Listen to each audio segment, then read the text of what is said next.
Hello，大家好。我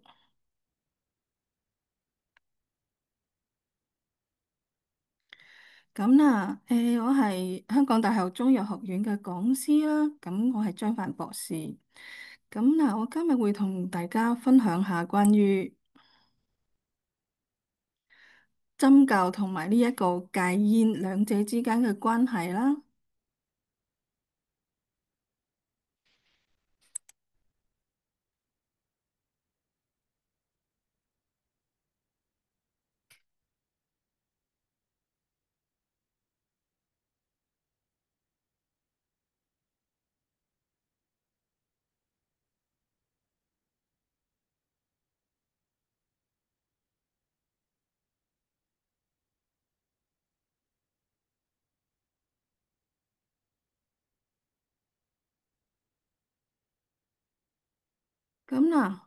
我今日主要係會同大家介紹翻，即係我相信大家都已經大概都知道下煙草佢有咩危害啦。但係我今日都係會不厭其煩咁同大家再講多次煙草佢對於我哋人體啦，或者對於我哋嘅環境啦，有乜嘢方面嘅危害啦。所以我哋要戒煙，咁戒煙又對於我哋嘅身體有咩好處啦？咁戒煙好啦，戒煙係對身體有好處。咁有乜嘢戒煙嘅方法啦？而其中針灸點樣可以喺戒煙方面去使用應用啦？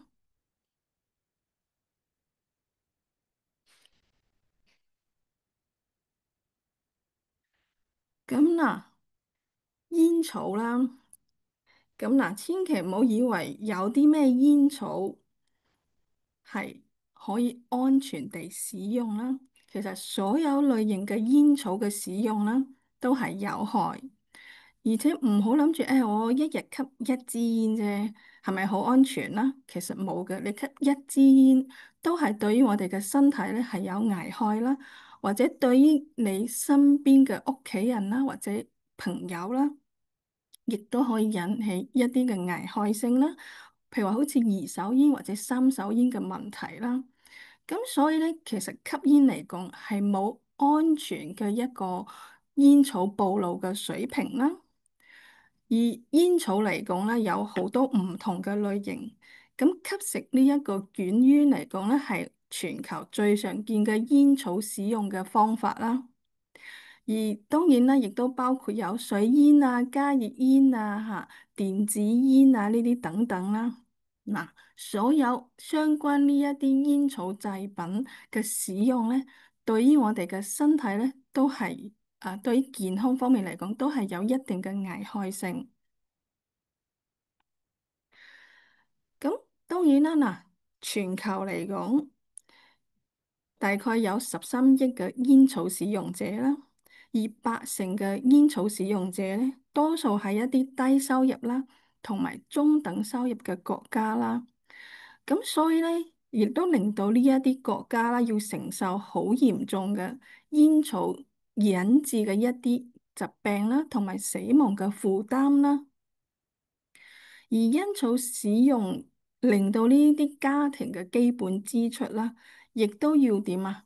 撥一部分嘅支出啦，喺煙草方面啦，而令到佢哋嘅貧困嘅情況咧更加嘅嚴重啦。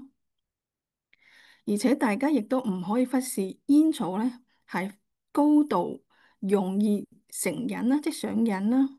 咁所以咧，呢啲消費嘅行為啦，係好難話突然間就去控制到非常之理想嘅範疇啦。咁當然啦，大家可能會諗咁其實依家我所講嘅相關嘅呢一個問題啦，亦多數喺啲低收入同埋中等收入嘅國家啦。咁香港係一個相對比較富裕嘅城市啦，應該唔會面對呢啲引起嘅問題，係咪？但係其實亦都同樣地，煙草佢唔單止佢嘅支出唔單止係買支煙仔嘅支出，因為煙草咧，佢係會引起我哋身體引致一啲疾病啦。咁有病嘅發生，即係點啊？要去醫治佢啦。咁所以咧。其中煙草使用之後引起嘅經濟嘅成本咧，亦都包括咗煙草引起嘅病治療所產生嘅一啲好高嘅一個醫療嘅費用啦，呢個其中一部分。而且咧，由煙草相關嘅發病率啦，同埋死亡率啦，即吸煙人士佢哋有病啦，嚇或者因為吸煙引致咗某一啲病而令到佢死亡啦，而呢啲咧亦都會造成咩啊？一啲人力資本嘅損失啦。咁所以煙草咧嚇佢引致嘅危害啦，唔單止係對於健康，亦都對於呢一個城市呢個社會嘅經濟嘅成本咧係非常之大啦。咁所以點解我哋咁鼓勵吸煙嘅人士要去戒煙啦？咁亦都係啦，我哋都需要了解下煙草佢有咩有害嘅成分啦。咁煙草咧，佢含有超過7000種嘅化學嘅物質啦，而其中咧有好多嘅呢一類嘅化學嘅物質啦，都係有毒性啦，同埋放射性，而超過咗70種咧，都係屬於致癌嘅物質啦。而呢啲致癌嘅物質咧，係非常之大機會啦，去引起我哋人體入邊一啲基因嘅突變啦，而令到正常生長嘅控制嘅機制失調啦，而最尾咧就會引致咩咧？一啲細胞嘅癌變啦，同埋一啲惡性腫瘤嘅發生啦。咁嗱，我哋睇下呢幅圖啦。咁你會見到呢幅圖入邊啦，嗱，其中有一個係叫做丁烷啦。咁丁烷係咩咧？佢係一個易燃嘅碳氫化合物啦，係一啲打火機主要嘅成分。而長期嘅接觸咧，係會引致中毒咧，影響我哋嘅呼吸系統。好啦，甲醇咁熟嘅係咪呢個成分？甲醇咧，即係我哋嘅有毒嘅酒精。係啦，咁所以甲醇嘅中毒咧，係可以引起失明啦、昏迷啦，同埋死亡啦。好啦，咁我哋睇下尼古丁啦。咁尼古丁我諗大家都可能有機會都聽過啦，佢係一個煙草入邊一個比較主要嘅物質啦，亦都係令到啲人會上癮嘅一個最緊要嘅物質啦。咁尼古丁咧，佢會刺激我哋嘅大腦，令到人上癮，一路想吸煙。咁你長期地吸煙咧，係會引致咩咧？引致心臟病啊、中風啊、肺癌啊等等呢一類嘅病嘅風險。咁嗱，睇下砷啦，咁其實即係咩咧？即係砒霜啦，一聽都知有毒嘅一個物質啦，係咪？咁其實好微量嘅接觸都有機會已經引致中毒嘅呢一個出現啦。咁如果再嚴重啲咧，係可以影響埋我哋人體嘅神經系統啦，同埋消化系統。咁我哋再睇下下低咯喎，咁下低你會見到，咦，竟然有油漆呢一個成分，煙草入邊係啦。咁長期嘅接觸咧，亦都有機會損害到我哋嘅神經系統啦，同埋肝臟同埋腎臟啦。咁嗱，我哋又會見到有甲烷呢一樣嘢啦。咁佢係一種無色無味嘅可燃性嘅氣體啦。咁高濃度嘅接觸啦，係有機會引致咩啊？窒息啦。而且喺煙草入邊咧，亦都有啲咩啊？重金屬，你見到有鎘呢樣嘢啦。咁佢咧其實好經常用喺一啲電池嘅製造啦。咁長期嘅接觸咧，係有機會損害到我哋嘅腎臟。好啦，咁我哋再睇下佢仲有咩啊？一氧化碳。咁一氧化碳咧，其實都係一種無色無味嘅一個有毒嘅氣體。佢係汽車嘅廢氣嘅主要嘅成分。你吸煙其實都係吸緊汽車嘅廢氣。咁高濃度嘅接觸咧，亦都有機會引致中毒。嚴重嘅話咧，係會影響到呼吸同埋呢一個心臟嘅功能。咁所以嗱，你見到話原來咧個煙草咧，佢咁即係其中啦嚇，咁多化學物質入邊啦，其實都係包含有咩啊？好多有害啦，同埋危害我哋身體嘅化學嘅物質啦。咁所以咧，長期去吸煙咧，係對於我哋人體嘅健康啦，會造成一個好嚴重嘅損害啦，而增加咗好多病嘅發生嘅風險。咁我哋再睇下啦喎，咁原來咧，煙草咧入邊最主要嘅三大殺手係咩咧？係焦油、尼古丁同埋一氧化碳。咁焦油咧，其實你會見到，吸煙嘅人佢手度係咪啊好經常啊啲手指甲好似又黃又黑啦，嚇啲牙齒邊位啦，尤其係又見到又黃又黑啦，其實主要係因為咩啊？焦油，焦油係一啲好黏嘅物質，佢黐咗喺啲牙齒啊、啲指甲方面，令到佢又黃又黑啦，而且咧佢會黐喺個肺部，令到個肺部失去咗彈性。而引起一啲相關嘅一啲呼吸道嘅一個症狀啦，譬如話咳啊、痰多啊、氣促啊等等呢一啲嘅症狀啦。而且咧，焦油亦都係引起一個腫瘤啊、癌變啊等等方面嘅一個好主要嘅成分。而尼古丁咧，我哋頭先亦都有提及到啦，佢係煙草入邊啦。令到呢個人上癮嘅一個好主要嘅一個成分，佢會刺激咗我哋嘅中樞神經，而令到人一路都好想要去吸煙，唔吸煙又好似囉囉攣咁。咁長期嘅吸入啦，佢會導致咩咧？腦細胞嘅麻痹啦，而令到血壓上升啦，心跳加速啦。或者係心肌梗塞啦，或者腦中風等等呢一方面嘅一個疾病啦。而一氧化碳啦，咁我亦頭先亦都有提及啦。一氧化碳其實係咩咧？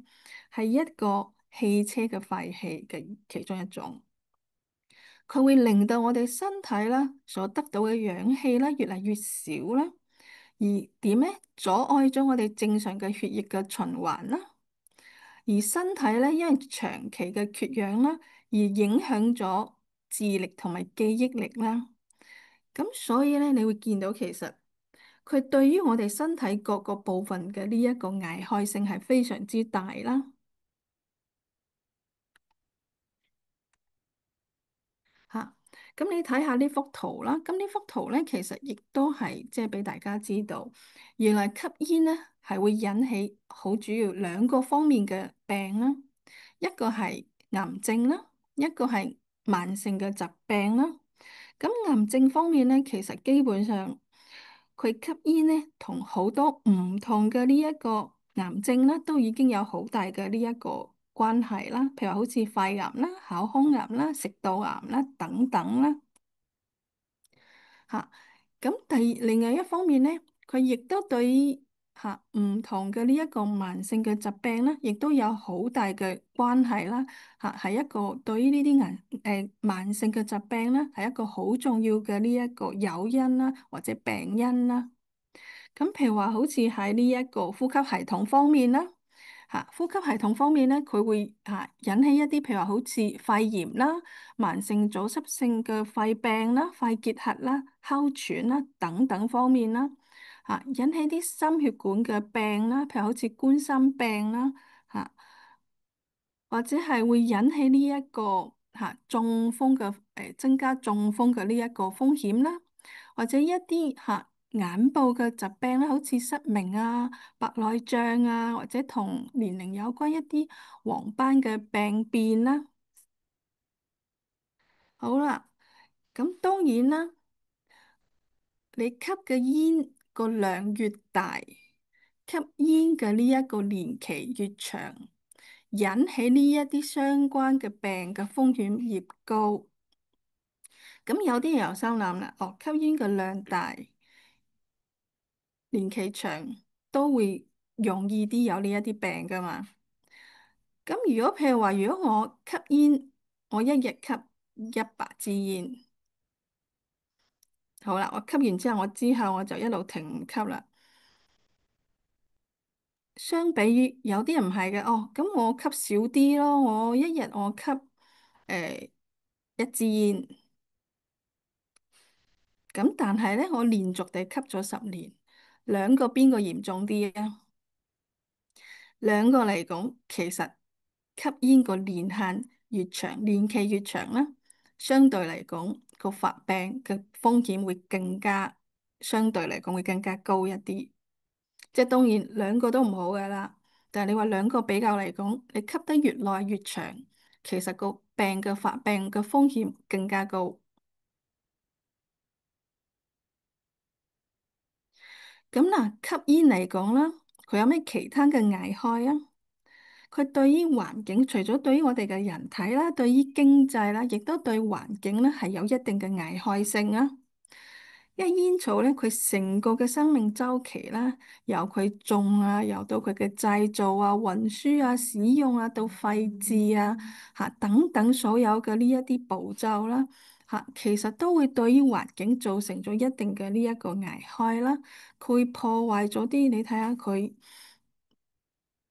種植煙草啦，其實每一個種植煙草嘅國家啦，有接近5%嘅呢一個樹木啦，係同煙草嘅呢一個加工係有關啦嚇。而且煙草咧，亦都會產生排放好多嘅呢一個二氧化碳啦嚇，污染呢一個空氣啦嚇。而且咧，我哋每一年咧，亦都有好多嘅土地啦，因為種植煙草而受到破壞啦，所以佢亦都危害咗我哋嘅土壤啦。咁所以你會見到其實煙草咧嚇，佢對於環境亦都有好大嘅破壞性啦。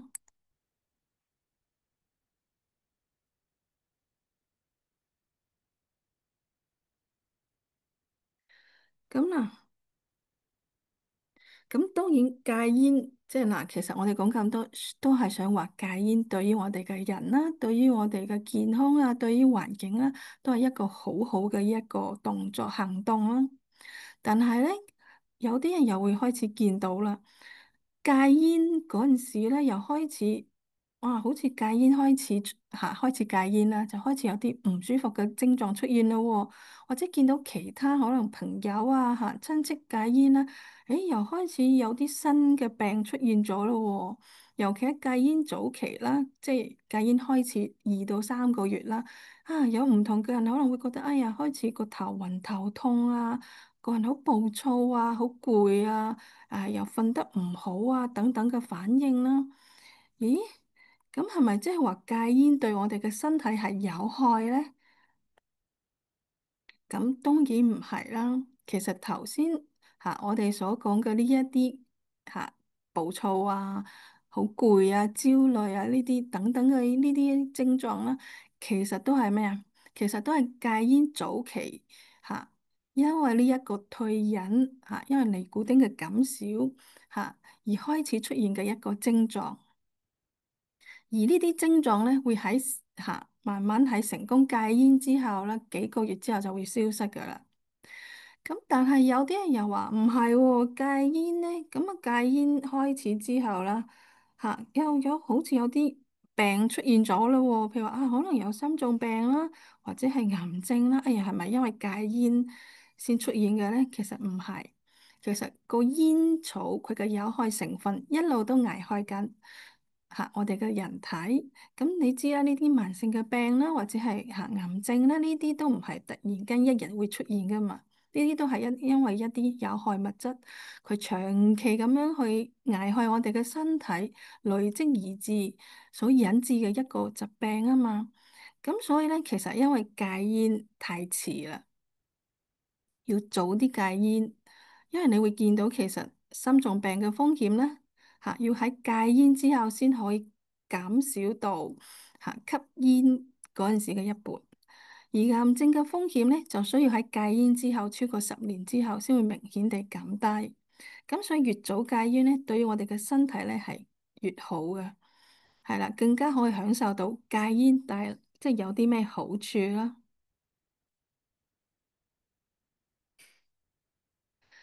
咁嗱，戒煙對於我哋身體梗係有好處啦。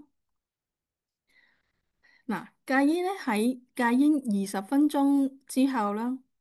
咁就開始我哋嘅血壓啦、心跳啊、脈搏就開始可以恢復到正常嘅水平啦。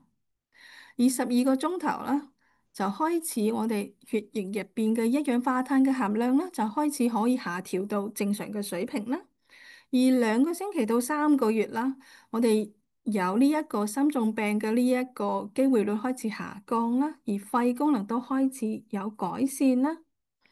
而1到9個月啦，咳嗽啊、氣喘啊呢一啲肺部嘅呢啲個問題啦，都開始明顯地改善咗啦。而1年呢，有冠心病嘅機會率啦，已經比吸煙人士低咗一半。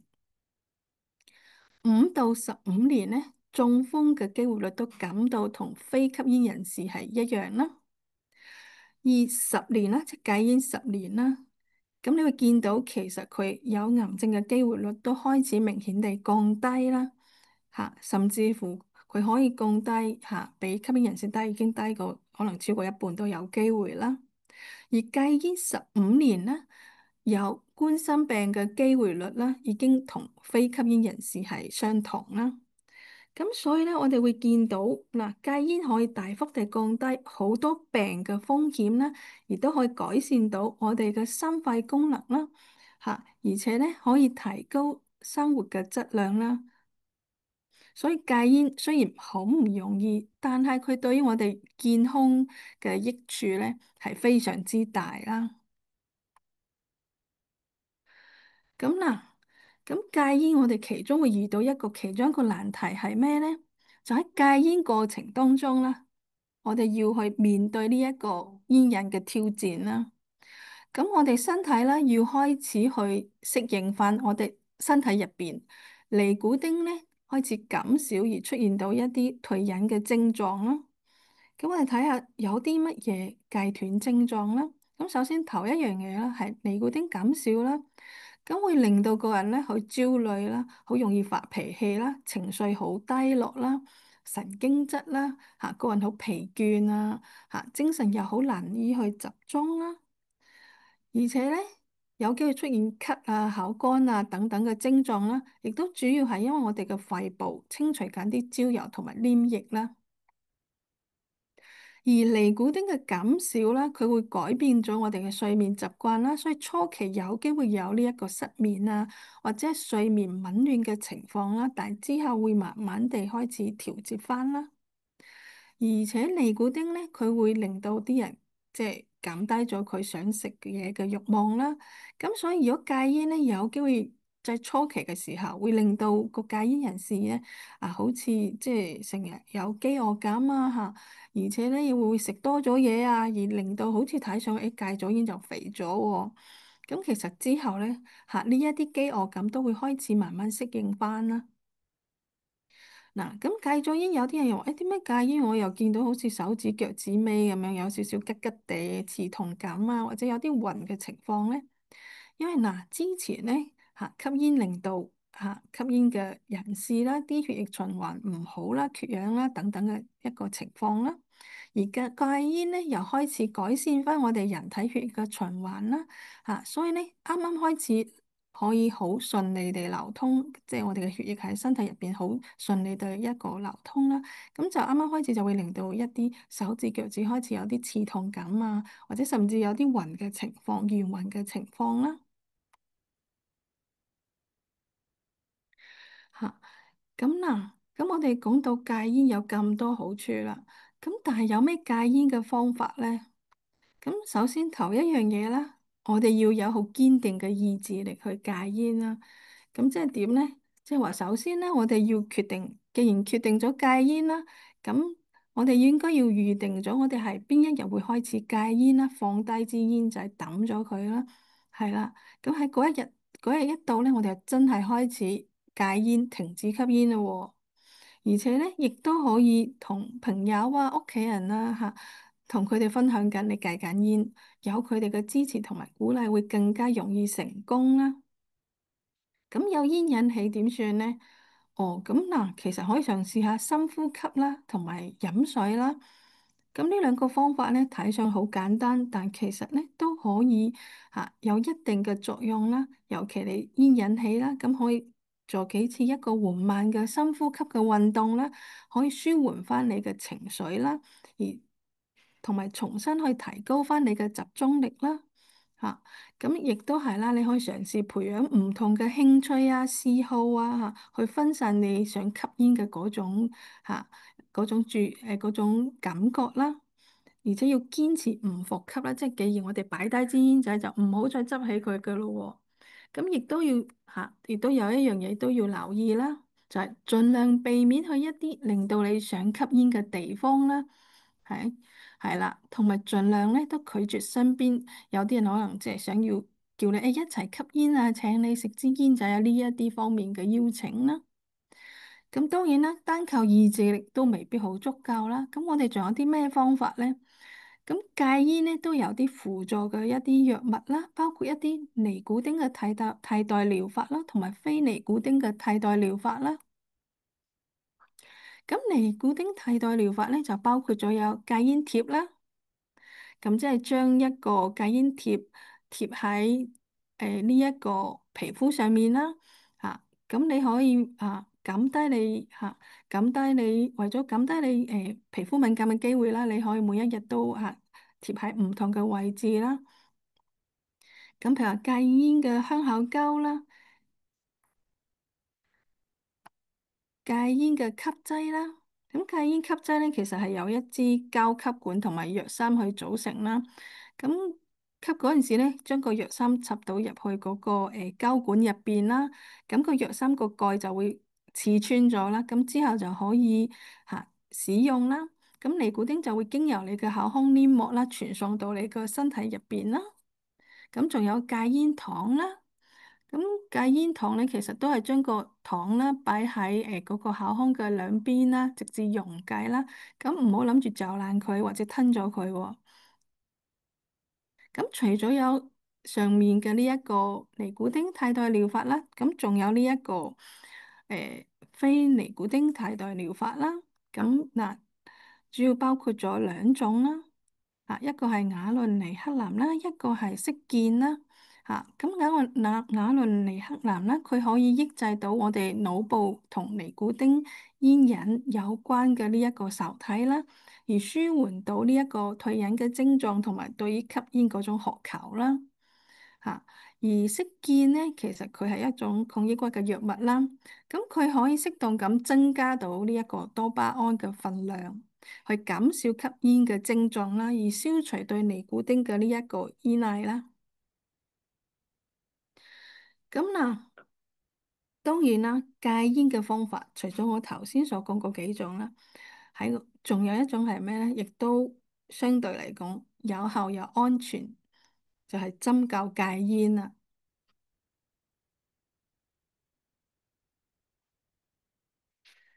咁針灸戒煙嚟講啦，佢有咩作用咧？喺戒煙方面，主要包括咗兩個方面，一個係抑制咗個煙癮啦，令到個戒煙者唔想再吸煙啦。第二點咧係消除咗戒煙之後出現嗰啲戒斷症狀啦，即係頭先所講啦，焦慮不安啊，精神集中唔到啊，頭暈頭痛啊，個人好攰啊。個腸胃又好似唔係好舒服啊，等等呢一啲嘅症狀啦。咁呢兩者相輔相成啦，而去幫助到戒煙者去改咗個吸煙嘅習慣啦。嗱，煙草嘅有害物質啦，有非常之多種唔同嘅有害物質啦。而呢啲有害物質喺中醫嘅角度嚟睇啦，都係一啲熱毒燥邪啦。咁長期吸入呢一啲嘅熱毒燥邪啦，會令到我哋身體啦嘅陰陽失調啦，臟腑經絡嘅功能都會失調啦，去危害到我哋身體嘅健康啦。而吸煙呢，當然同我哋嘅臟腑好多臟腑都有密切嘅關係啦，但尤其同肺同埋脾呢兩個臟呢嘅關係最為密切啦。點解呢？因為煙呢，你係由個口吸入去啦，由個鼻噴翻出嚟啦。而喺中醫嚟講，脾係開竅於口，肺係開竅於鼻，脾胃呢就兩者相為表裏啦，所以煙毒咧會通過咗氣道、食道入侵人體啦，而日久咧煙毒滯留啦，亦都會損害到肺同埋胃啦，而且擾亂咗我哋嘅心神。咁所以經常吸煙嘅人士啦，佢嘅邪氣會壅塞啦，肺咧就會縮降啦，胃嘅濁氣就會上升啦，而令到咧心神不安啦。咁所以吸煙嘅人士經常見到有啲呼吸道方面嘅問題啦，譬如話有咳啊，嚇有鼻燥啊，又有痰啊，嚇，而且亦都會有腸胃道嘅問題，譬如好似好容易飢飽啊、腸胃不適啊，亦都有機會有一啲情緒方面、心神方面嘅不安咧，譬如話好煩躁啊、好難集中啊，嚇，而且個人咧都會容易啲有疲倦等等嘅情況啦。咁所以喺呢啲情況啦之下啦嚇，我哋就會建議咧去針治肺經、脾經、胃經、心包經等等經絡嘅穴位啦，去調理肺脾啦，而且要鎮靜安神，去緩解翻吸煙、戒煙而引致嘅相關嘅呢一個戒斷嘅症狀啦。咁嗱，呢一幅圖咧係俾大家睇下戒煙針灸戒煙佢嘅機制係咩咧？咁嗱，佢針刺入相關嘅穴位啦，咁佢刺入穴位之後咧，佢會誘發我哋嘅身體啦，去產生大量嘅內源性嘅柯片樣嘅物質啦。嚇，咁佢呢個咧可以同中樞嘅柯片類嘅受體去相結合啦，去緩解因為內源性成癮物質尼古丁，因為我哋戒煙啊嘛，戒煙即係話個尼古丁嘅吸入佢會減少咗啦。咁因為尼古丁嘅減少啦，而令到戒煙人士有呢一個上癮啊、戒斷嘅症狀啦。咁所以嗱，有呢一啲內源性柯片樣嘅物質啦，咁佢咧就可以緩解翻因為尼古丁減少而引起嘅一啲戒斷嘅症狀，即舒緩甚至乎消除咗呢啲相關嘅戒斷嘅症狀啦。嚇，而且吸煙咧。佢會導致到呢啲血漿內啡肽啦，同埋血漿量腦啡肽嘅增加啦。咁吸煙咧就可以通過呢個經絡啦，同埋神經系統嘅調節嘅作用啦，去恢復佢原有嘅水準啦，而去減輕翻戒斷期嘅症狀啦。咁所以我哋會見到嗱，亦都有好多嘅唔同嘅研究都進行緊啦，關於呢個針灸戒煙嘅呢一個臨床嘅研究啦，而佢哋都顯示到針灸咧，佢係可以改變翻再次吸煙嗰陣時煙草嘅口感，去減低翻吸煙嘅慾望啦。咩意思咧？即係嗱，接受完針灸治療啦，咁嗱呢啲戒煙人士咧，再去吸翻煙嘅話啦，佢哋有機會係覺得支煙點解你吸落去，好似覺得有少少苦澀啊，口苦口乾啊，有啲甚至係有啲人直情係有少少惡心啊嚇，而產生對呢啲煙草嘅厭惡嘅感覺啦。咁嗱，呢個就係其中一個研究其中有啲研究而見到嘅一個反應啦。咁嗱，呢個咧亦都有機會同針刺可以調節個口腔入邊嘅環境有關啦。而且咧，你會見到吸煙者啦，佢嘅唾液嘅 pH 值咧係低過正常嘅水平啦。而呢一個針刺之後咧，呢個指標有唔同程度嘅下降啦。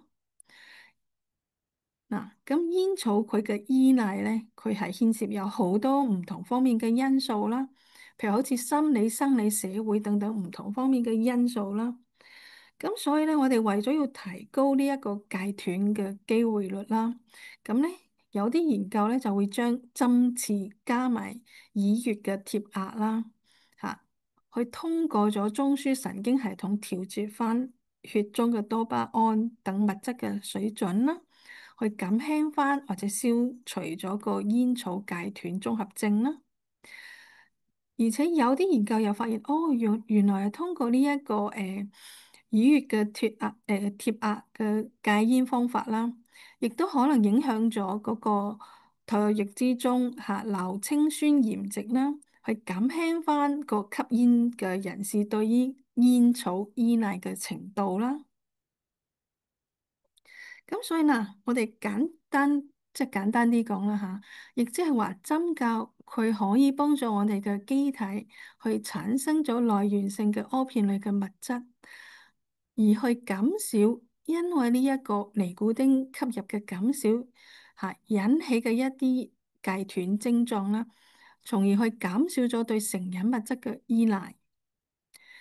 喺另一方面啦，佢又可以調節神經，改變咗呢一個味覺啦，對於吸煙嘅口感啦，而令到呢一個戒煙人士啦，對煙草咧產生一啲厭惡嘅感覺啦，而可以成功地戒到煙。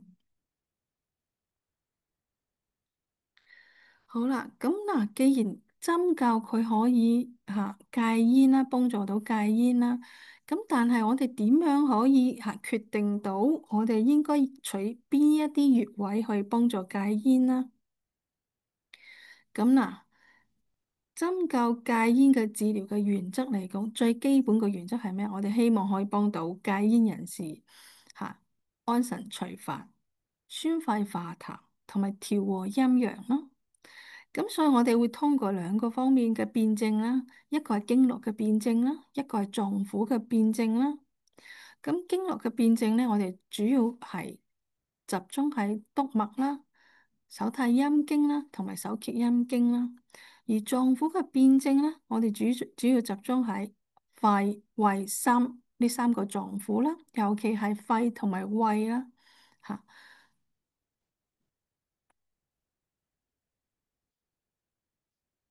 咁嗱，咁當然啦，喺吸煙呢個戒煙之中啦，咁針灸咧，其實佢係可以取唔同嘅穴位去幫助到戒煙啦。咁我喺呢度亦都好難每一個穴位都解釋到咁即係時間關係啦，每一個穴位都好難每一個穴位講解啦。咁我就舉一啲比較一個代表性嘅一個穴位啦。咁頭一個穴位咧就係呢一個百會啦。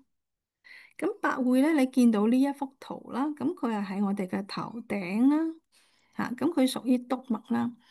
咁佢喺我哋嘅頭頂。咁但係我俾你哋睇一睇先啊。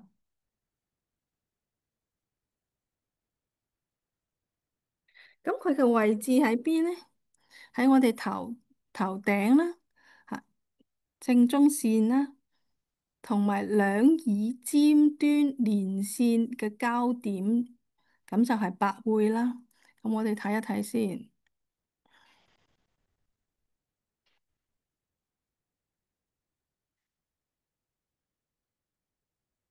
咁啦，俾大家睇下嚇。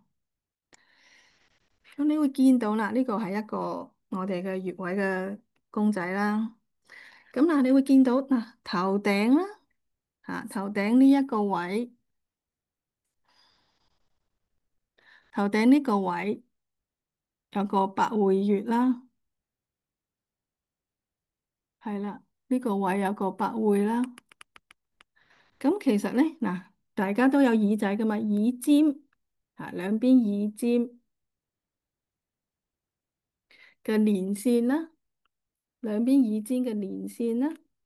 同埋我哋呢個正中線你會見到個公仔呢個正中線兩條連線嘅交點為之百會啦喺頭頂呢個位置大家見唔見到？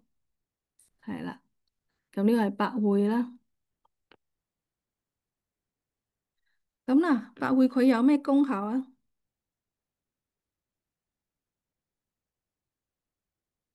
嗱，佢可以幫助身體去平肝息風啦，安腦、安神醒腦啦，開竅明目啦，同埋提升個陽氣啦。佢可以針對翻戒煙之後出現到疲倦啦、易怒啦、精神唔集中啦，頭暈頭痛啦、失眠啊等等呢方面嘅症狀啦。咁嗱，我哋睇下一個穴位啊，就係呢一個列缺啦。咁佢係屬於手太陰肺經啦。咁佢嘅位置咧喺我哋嘅手部啦，喺前臂個橈側緣啦，喺我哋嘅橈骨勁突上方啦。吓，咁橈骨鏡突喺邊咧？我哋睇下嗱，我哋每個人個手就會見到我哋嘅手咯。咁呢個係咪有個骨突起咗啊？咁佢個位咧就喺我哋嘅手呢嚿骨突起嘅上方啦，係啦。咁喺我哋嘅腕嗱，我哋嘅手腕啦，呢個有一條橫紋啦。啊，呢條橫紋上面嘅呢一個1.5寸啦。啊，咁我哋點樣去揾到個1.5寸啦？咁1.5寸咧，其實我哋會見到我哋手拇指公啦。嚇，呢個關節啦，闊度為之1寸啦。咁佢就喺呢一條紋上面嘅1.5寸啦。咁我哋會見到，其實佢就喺我哋手部啦。係啦，嗱，你會見到喺手部嘅呢一個手橫紋上1.5寸啦。係啦。咁再簡單啲嘅方法，你見到呢幅圖，其實佢係你會見到交叉手係咪？交叉手一擺低呢個位，大家見唔見到呢個位為之列缺啦？咁佢可以點呢？佢可以幫我哋宣肺解表啦、通經活絡啦，同埋通調任脈啦。咁佢可以針對翻一啲呼吸道嘅一個問題啦，譬如話咳啊、喘啊、喉嚨腫痛啊、傷風啊、頭痛啊呢啲緩解翻一啲肺部同埋頭項部嘅呢一個症狀啦。咁我哋再睇下列缺嚟講咧，佢係一個戒煙嘅一個經驗嘅穴位啦，亦即係話佢係可以改變到吸煙嗰陣時嘅口感啦。即係佢會令到個戒煙人士吸翻煙嘅話，佢會有口苦啦、口乾啦、惡心、好作嘔呢啲不適感嘅產生啦，而令到對煙草有啲厭惡嘅感覺而停止吸煙啦。咁仲有一個位咧，即係足三里啦。咁足三里我唔知大家可能都有機會聽過下啦。咁佢喺我哋嘅小腿啦，小腿下我哋睇翻呢個公仔啦，係啦，係啦，睇翻個公仔啦。咁大家會見到其實佢喺小腿下個膝眼啦。我哋見到個膝頭哥啦，咁有個凹位啦，呢個膝頭哥凹位下3寸啦，大家會見到係啦，膝頭哥粒位下三寸啦。咁3寸點樣玩呢？咁三寸咧，即係我哋4隻手指合併埋為之3寸啦，係咪？咁佢喺我哋嘅外膝眼下3寸啦，我哋嘅呢個嗱小腿啦，呢個最突呢嚿骨隔離一橫指啦，咁呢個係足三里啦。咁佢可以調理到個脾胃啦，而化痰止咳啦，扶正培元啦。咁佢可以改善翻因為長期吸煙啦引致嘅一個胸悶啦、咳嗽啦、氣喘啦、口乾啦、咽痕啦等等呢一個方面嘅症狀啦，亦都可以針對翻呢一個胃腸道嘅症狀啦。譬如話一啲食慾嘅減退啦，惡心嘔吐啊、泄瀉啊呢啲腹部嘅症狀去改善翻啦。而足三里咧，佢係一個好重要嘅一個保健嘅穴位啦，所以佢可以幫助一啲戒煙人士去增強翻佢哋嘅體質啦，而去減少翻因為呢一個吸煙長期吸煙引致嘅神疲乏力等等嘅一個症狀啦。咁所以佢係一個非常之重要嘅一個強壯保健嘅一個穴位啦。吓，咁除咗呢一啲我哋身體方面嘅穴位啦，咁亦都有嚇，有啲耳穴啦，因為嗱，我哋頭先亦都講到啦，其實除咗為咗提高呢一個戒煙嘅有效性啦，咁一啲綜合嘅治療係非常之緊要啦。咁所以除咗話戒煙即係喺我哋身呢個人體方面嘅穴位啦，亦都會取相關嘅耳仔嘅穴位啦。因為耳穴咧，其實佢係同各臟腑啦、經絡啦、各組織嘅器官啦、生理病理咧都有非常之密切嘅關係啦。咁嗱，大家可以睇翻呢幅圖啦，呢個就係我哋嘅耳穴嘅分佈圖啦。咁你會見到其實上藥經常使用嘅呢一個戒煙嘅耳穴啦，就包括咗其中一個係神門啦，佢係我哋耳仔嘅三角窩啦，咁佢可以靈三安神啦，通經活絡啦，咁所以按呢、一個貼呢個穴位，按壓呢個穴位啦，其實係可以舒緩翻戒煙方面嘅情緒嘅焦慮啦、煩躁啦、失眠啦等等方面嘅症狀啦。咁嗱，我哋再睇下，咁嗱，仲有呢一個胃部嘅呢一個耳穴啦。咁胃嘅耳穴咧，其實佢喺我哋呢一個係咩咧？係耳輪啦。咁耳輪呢一個消失嘅地方咧，即係最尾位咧，就係呢一個胃呢一個耳穴嘅呢個所在之處啦。咁當然啦，胃呢一個穴位啦，佢可以針對翻一啲腹部啊、腸胃方面嘅問題啦，而且佢亦都可以宣肺利氣、升清止痕、清熱利濕啦，亦都可以對應翻呢一個肺部嘅症狀啦，有所改善啦。咁仲有呢一個肺部嘅穴位啦，咁肺部嘅穴位啦，大家會見到。佢喺呢一個我哋呢一個耳窩嘅中間啦，佢喺呢一個耳甲腔嘅中間一個凹位啦，咁佢咧其實有咩功效咧？佢可以亦都可以宣肺利氣啦，可以針對翻一個肺部呼吸道嘅呢一個症狀啦，嚇、咁譬如話好似咳啊、喘啊、有痰啊等等都可以使用翻按壓翻呢一個肺嘅耳穴啦。咁皮質下啦，皮質下咧，你會見到佢喺呢個耳嘅呢一個對平內側面啦。咁佢咧主要係可以幫我哋益三安神，去針對翻一啲神經衰弱嘅呢個焦慮啊、失眠啊、不安啊等等嘅症狀。咁仲有內分泌啦，咁內分泌咧，佢喺呢一個耳甲腔嘅前下部，咁佢可以幫我哋止痛啦、疏肝理氣、清熱消痰。咁仲有一個咧就係交感啦，咁交感咧佢喺對耳輪嘅下角嘅末端啦，咁佢可以幫助翻益三安神，而且可以調整呢一個腸胃。咁所以對於一個胃腸嘅痙攣啊，或者呢個膽嘅絞痛啊、心絞痛啊等等方面嘅問題，都會有所改善啦。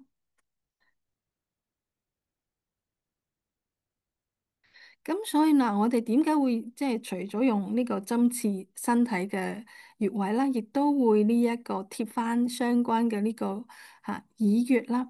因為通過刺激相關嘅耳穴啦，可以促進到經絡啦同埋神經嘅傳導啦，去消除或者係阻斷對煙癮條件反射。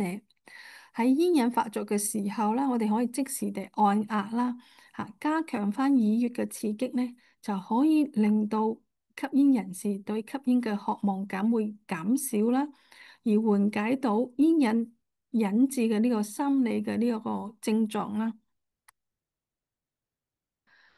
咁嗱，耳穴嘅貼壓嘅療法係點嘅咧？咁嗱，佢主要係你會見到呢幅圖入邊啦。咁你會見到啦，呢啲咧就係一啲嗱黑色點點呢啲係黃不溜行紙啦。咁下邊咧係一啲藥用嘅膠布啦。咁我哋咧會將呢一個呢個耳貼啦嗰個黑色嘅點點對住呢一個耳穴啦貼喺我哋相關嘅耳穴方面啦。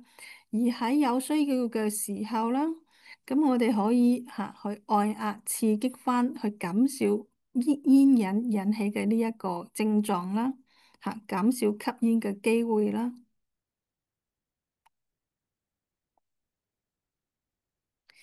咁嗱，我哋亦都可以嚟參考下咯喎。咁其實我頭先亦都講到啦，咁我哋誒中醫咧針灸戒煙啦，咁我哋好經常採用一啲呢一個綜合嘅治療啦。咁嗱，香港大學中藥學院呢，依家咧都開始有呢一個免費嘅中醫針灸戒煙嘅服務啦。而呢個服務咧，唔單止淨係提供針刺我哋嘅體穴啦，咁亦都包含咗有耳穴嘅貼壓嘅治療啦，去舒緩翻退隱嘅呢個症狀啦。而相關嘅服務咧，亦都係免費嘅。咁所以如果譬如話你哋嘅朋友啊或者係你哋識嘅呢一個親戚啊等等有興趣想要戒煙咧，咁都可以嚟參加中藥學院香港大學中藥學院嘅呢一個中醫針灸戒煙呢一個服務啦。咁基本上咧，其實大多數嘅人都符合參加嘅資格啦。大多數已經年滿18歲或以上嘅吸煙嘅人士啦，都可以參加呢一個針灸治療服務啦。而所有費用啦，都係由政府資助，由衛生署資助咗啦，所以費用係免費啦。而其中咧係會通過咗，即係嗱呢個治療嘅流程嚟講啦。咁當然你首先要去報名先啦。報名之後咧，咁我哋會有同事啦去同你哋安排翻喺邊一日嚟見呢個醫師啦。咁由醫師咧去評估啦、診斷你哋嘅身體啦，同埋提供一啲相關嘅戒煙嘅建議啦。或者甚至可能會提供一啲健康嘅建議啦，即係平時可以喺生活方面點樣去配合減少退癮症狀引起嘅不適啦。咁之後咧都會提供翻喺頭一個月入邊啦，會提供翻6次免費嘅針灸戒煙嘅治療啦。而每一次嘅針灸戒煙嘅治療咧，都會同時有呢一個耳穴脫壓嘅貼壓法貼壓療法嘅輔助啦，係啦。咁點解我哋要貼翻個耳穴啦？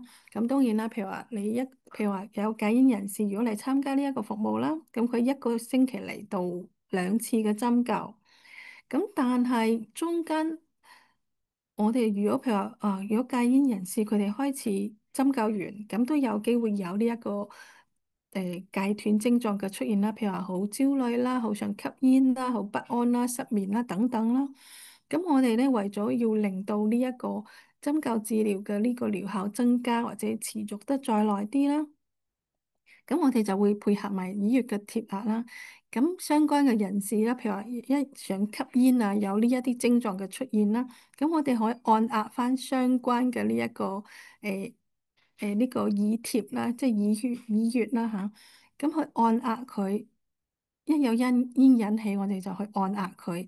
咁每一次按壓譬如話2、3分鐘啦，咁每一日可能3、4次啊，或者係4、5次都冇問題。總之有煙引起，咁就可以按壓翻相關嘅耳穴啦，係啦，去減少到想吸煙嘅嗰種慾望啦，或者減少因為戒煙而引起嘅一個相關嘅退癮症狀啦。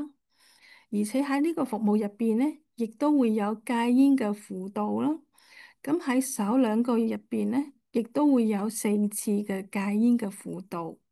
而呢個戒煙嘅輔導呢，係有我哋即係已經係有機會係中醫師啦，或者係我哋一啲專業嘅輔導員啦去同大家進行相關嘅戒煙嘅輔導啦，去幫助大家可以順利地戒到煙啦。而戒煙嘅呢一個治療之後啦，咁喺26週同埋52週啦，咁就會進行一啲問卷嘅調查啦，同埋呢個一氧化碳呼氣測試，去測試下大家係咪已經成功地戒到煙啦。係啦，咁嗱，講咗咁多啦，如果有興趣嘅人士啦，咁可以去打呢一個電話啦，81002863去查詢啦，或者係發電郵去呢一個電郵地址度去進行相關嘅預約或者查詢都冇問題啦。咁呢個服務咧會喺香港大學中藥學院嘅呢個專科臨床教研中心啦，包括埋喺沙宣道呢邊啦，同埋中環嗰邊嘅教研中心啦，提供啦。咁嗱，如果大家有興趣嘅話啦，想進一步再了解多少少啦，咁嗱可以 scan 翻呢一個 QR code 啦，咁大家就會見到有再詳盡少少嘅呢一個介紹啦。咁有介紹翻啦。如果入到去，大家就會見到有介紹翻呢一個計劃啦，戒煙嘅原理好處啦，我哋呢個計劃入邊，即係呢一個免費嘅戒煙服務入邊啦，又提供咗邊一啲嘅服務啦，譬如針灸啊、耳穴啊、輔導啊、效果嘅評估啊等等嘅呢一個內容啦，咁亦都有針灸戒煙服務所提供嘅時間啦，係啦，咁嗱，除咗可以 scan 呢一個 QR code 啦，亦都可以去呢一個網址啦，嚇，去進行打入呢一個網址，亦都可以同樣地入到去呢一個計劃嘅網頁度去睇下相關更加詳細嘅資料啦。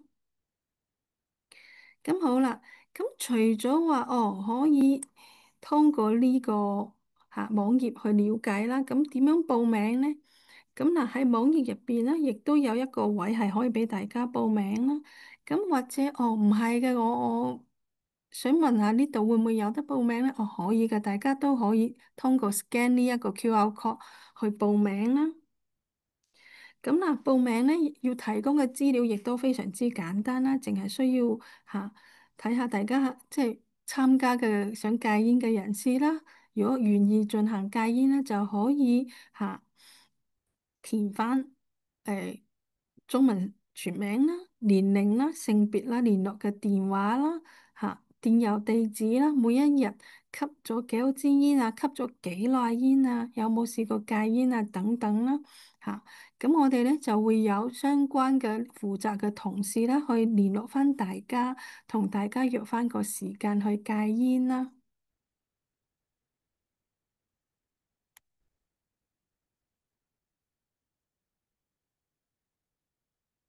咁嗱，戒煙咧，其實當然啦，相對嚟講未必係一個好容易嘅事情啦。因為始終煙草入邊含有尼古丁啦，咁佢係一個容易上癮嘅一個成分啦，咁所以需要戒煙人士啦有堅定嘅意志啦，嚇、即係決定咗唔吸煙就擺低支煙㗎啦，咁再加埋有恒心啦，即係唔係話我擺低支煙2、3日，跟住又吸翻啊？唔係嘅，要有恒心，要有決定咗要去戒煙就要堅持啦，有恒心啦，唔服吸翻支煙啦。咁當然啦，除咗呢一啲都要有所行動啦。咁行動咧可以包括埋你可能同可能戒煙嘅人士咧，可以同朋友等等嘅人士去分享翻要戒煙呢一個決定，等佢哋可以支持啦，自己可以培養翻其他嘅呢一個興趣啦，或者係可以參加一啲唔同嘅戒煙機構啦，提供咗一啲戒煙相關戒煙嘅服務啦，譬如話好似香港大學中醫學院嘅呢個針灸戒煙嘅免費嘅服務啦，去進行戒煙，亦都要堅持地完成晒戒煙相關嘅呢一個療程啦，咁咧就可以希望咧可以成功地戒到煙啦，係啦，咁所以真係缺一不可啦，真係需要有意志加恒心加行動，最尾咧，可以成功戒煙嘅機會率就大增啦。咁所以嗱，今日咧大概就講到呢度啦。咁好多謝大家嚟聽翻呢個關於中醫針灸戒煙啦。好，咁如果大家冇咩問題嘅話，咁我哋就下次有機會再分享啦。好，再見。